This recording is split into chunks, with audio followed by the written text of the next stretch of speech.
নমস্কাৰ প্ৰিয় দৰ্শক, আপোনালোকে কেইদিনমান ধৰি এই ফটোটো নিশ্চয় ইনষ্টাগ্ৰামত, ফেচবুকত, ছ'চিয়েল মিডিয়াত আপোনালোকে দেখিবলৈ পাইছে।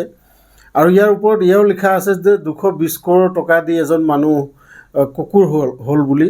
আৰু এই ভিডিঅ'টো আচলতে সঁচা নে মিছা, এই যিটো ভিডিঅ' আপোনালোকে ছ'চিয়েল মিডিয়াত দেখি আছে, ইয়াৰ ফেক্ট কি, এয়া ক'ৰ পৰা জন্ম হৈছে বা কোনে এনেকুৱা ব্যৱস্থা কৰিলে যে মানুহ এজন কুকুৰ হ'ল বুলি, এয়া সকলো গম পাম এই ভিডিঅ'টোৰ জৰিয়তে। পোনপ্ৰথমতে আপোনালোকে যিসকলে নতুনকৈ মোৰ চেনেলটোত আহিছে, চেনেলটো ছাবস্ক্ৰাইব কৰি লওক আৰু লগতে ভিডিঅ'টো লাইক কৰিবলৈ নাপাহৰিব।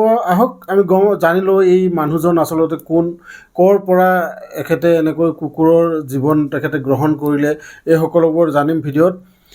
আহক, এজন মানুহ আছিল, এই মানুহজন হ'ল জাপানৰ টোকো নামৰ, আৰু এখেত জিপেট কোম্পানী বুলি এটা কোম্পানী আছে যিয়ে এনেকুৱা জীৱ জন্তুৰ কষ্টিউম বনায়।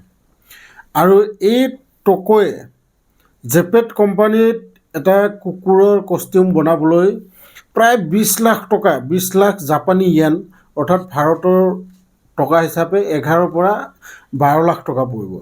এই 11-12 লাখ টকা খৰচা কৰি সি এটা কুকুৰৰ কষ্টিউম বনায়, আৰু যিটো কষ্টিউম পিন্ধি সি এনেকৈ ছ'চিয়েল মিডিয়াত ওলাই আহিছিল। আৰু এয়া টোটেলি মিছা যে কোনো মানুহ এনেকৈ যিমান টকা খৰচা কৰিলেও কুকুৰৰ ভেক ধৰিব নোৱাৰে বা কুকুৰৰ নিচিনা নহয়। আৰু এই যিটো ভিডিঅ' আপোনালোকে ছ'চিয়েল মিডিয়াত দেখি আছে যে 220 কোটি টকা দি মানুহ হ'ল কুকুৰ, এই যিটো ভিডিঅ' চৰ্চিত হৈ আছে ছ'চিয়েল মিডিয়াত, এয়া একেবাৰে মিছা। ইয়াৰ কোনো ভেলু নাই বা এনেকুৱা কোনো মানুহ কুকুৰ হোৱাৰ বৰ্তমানলৈকে বিজ্ঞান ইমান উন্নত হোৱা নাই যে মানুহক কুকুৰ বনাই দিব। গতিকে আপোনালোকে এনেকুৱা যিবোৰ ভিডিঅ' আহে এইবোৰ ফেক্ট চেক কৰিব, আৰু এনেকুৱা ভিডিঅ' চাই থাকিবলৈ মোৰ চেনেলটো ছাবস্ক্ৰাইব কৰি লওক।